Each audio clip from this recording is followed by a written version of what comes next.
Halo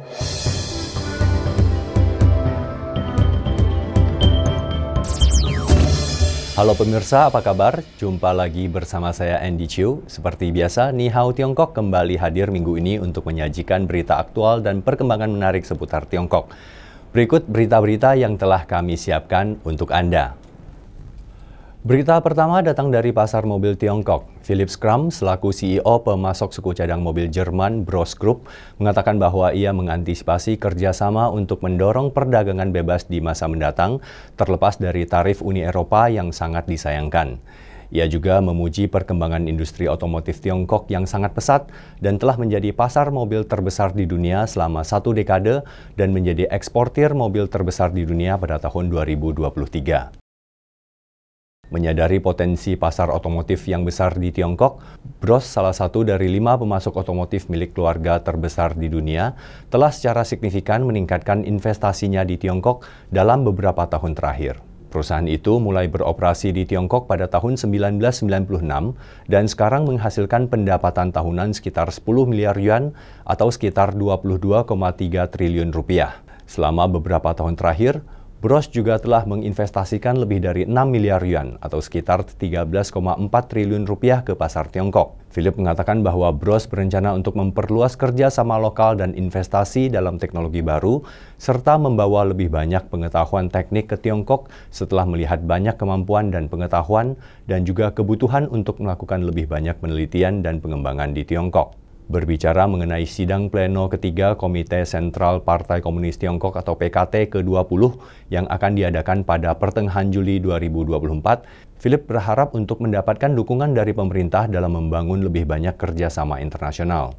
Be business friendly, encourage international corporations, foster free trade, and that's what I'm anticipating because that's it's vital for our industry to strive going forward.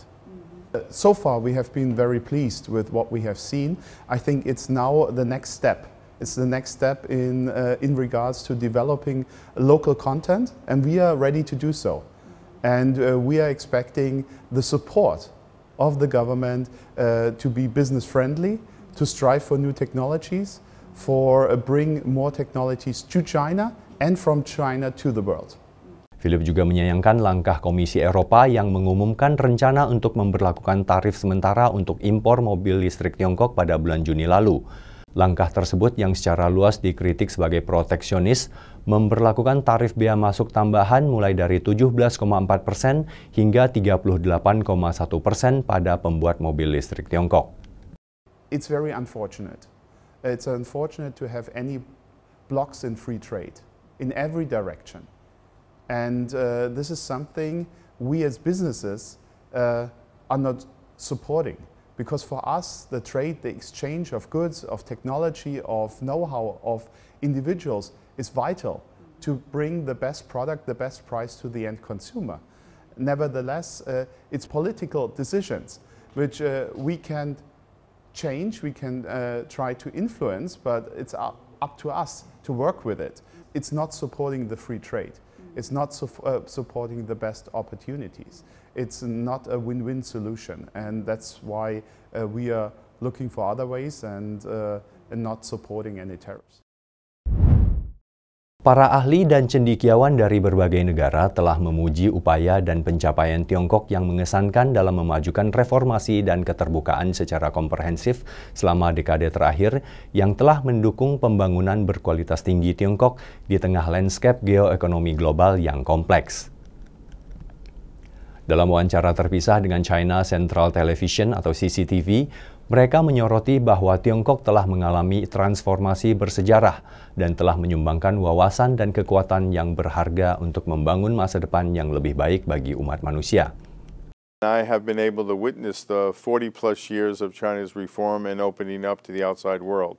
And it has given me a very interesting perspective. So when I come to China today, I really understand how far China has come in terms of its economic advancement and economic development. China is going to become much more of an innovation-driven economy. And in the most recent National S&T conference in which President Xi Jinping spoke, he talked about China's continued global engagement, but he also talked about China becoming stronger and more capable in the area of science and technology. So whether I look at China's e-vehicles, or I look at China's space program, or I look at China's biotech, you can see that substantial progress has been made. And that has to do with the opening up of the country, the return of many overseas scholars have come back to China, and also the new policies that have put in place to make the research system perform even better. So I'm quite optimistic about China's future. Sementara itu, Mark Simue, seorang konsultan untuk United Party for National Development atau UPND di Zambia, menyoroti kemampuan WeChat yang luas, sebuah aplikasi Tiongkok yang menawarkan layanan pesan, media sosial, dan pembayaran mobile, serta pendekatan kolaboratif Tiongkok untuk pengembangan teknologi dan proyek-proyek infrastruktur.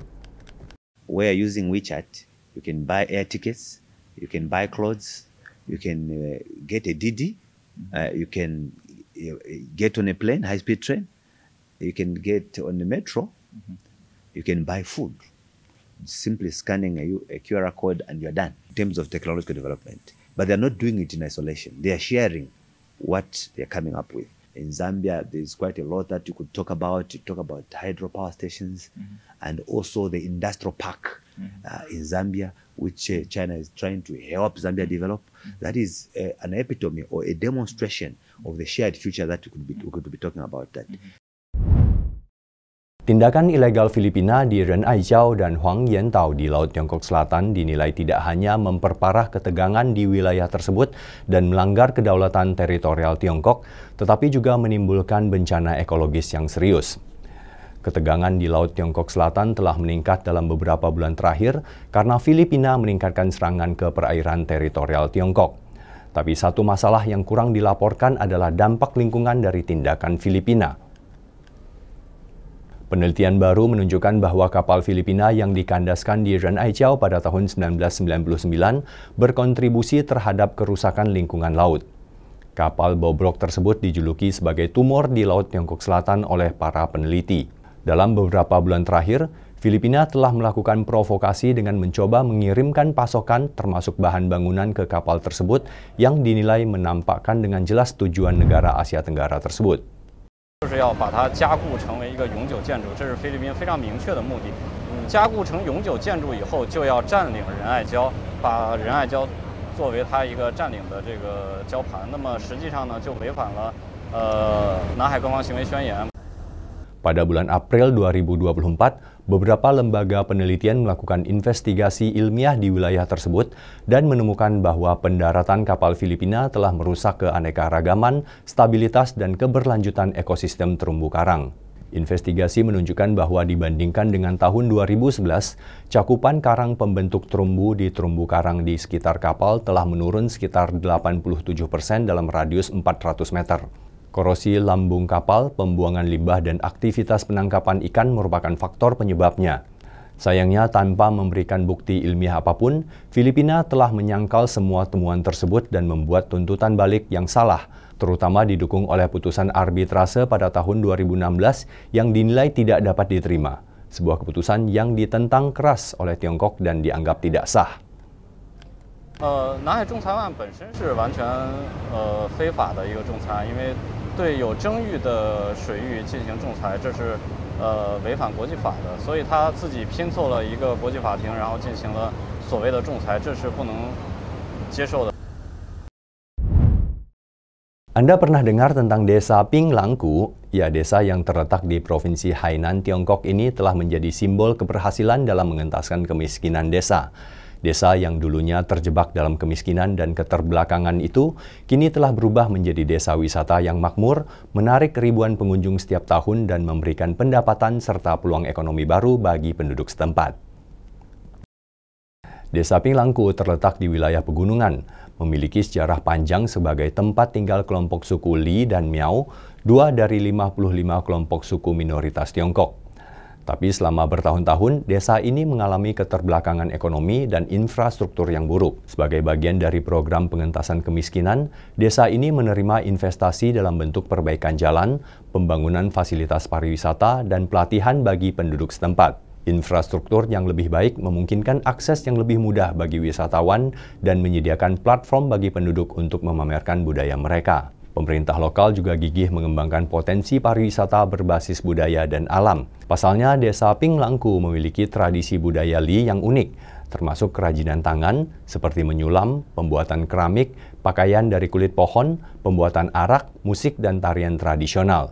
Itulah sebabnya pemerintah dan masyarakat setempat mulai mengembangkan desa ini sebagai tujuan wisata dengan mengedepankan keunikan budaya dan keindahan alamnya. Selain itu, keberhasilan Pinglangku sebagai desa wisata telah membawa manfaat ekonomi yang signifikan bagi masyarakatnya. Banyak penduduk desa yang sebelumnya menganggur kini bekerja sebagai pemandu wisata, penari tradisional, dan penjual kerajinan tangan. Selain manfaat ekonomi, desa ini juga berhasil melestarikan budaya Li dan menjaga lingkungan alaminya.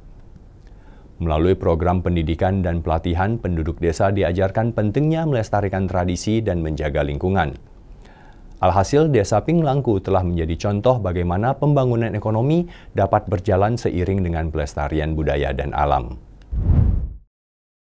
Box office musim panas di Tiongkok telah melampaui 4 miliar yuan atau sekitar 4,9 triliun rupiah pada hari Minggu 14 Juli 2024. Angka tersebut mencakup tiket pertunjukan dan tiket pra-penjualan untuk film-film yang tayang dari bulan Juni hingga Agustus 2024. 3 film laris sejauh ini adalah film thriller kriminal A Place Called Silence, drama domestik Moments We Shared, dan film animasi Disney dan Pixar Inside Out 2. Sejak awal liburan musim panas di awal Juli 2024, bioskop-bioskop di seluruh Tiongkok telah mengalami lonjakan jumlah penonton yang signifikan.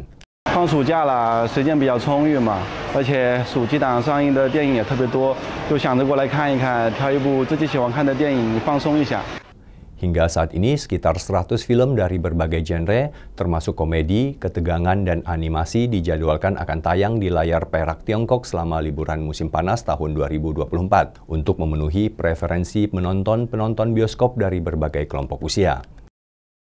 和平时相比，暑期档观影人数是平时的近2倍。今年暑期档的影片涵盖了悬疑、惊悚、喜剧等，尤其是动漫、儿童片扎堆。 对整个年龄段达到了全覆盖，我们也会根据观众的需求，增加热门影片的场次，全力做好各项服务工作，给观众带来更好的观影体验。 Pemirsa, usai sudah perjumpaan kita kali ini. Semoga sajian berita dan informasi tadi bisa menambah wawasan dan pengetahuan kita. Ni Hao Tiongkok akan kembali dengan ragam berita dan informasi menarik seputar Tiongkok minggu depan. Terima kasih atas atensi Anda. Saya Andy Chu. Sampai jumpa.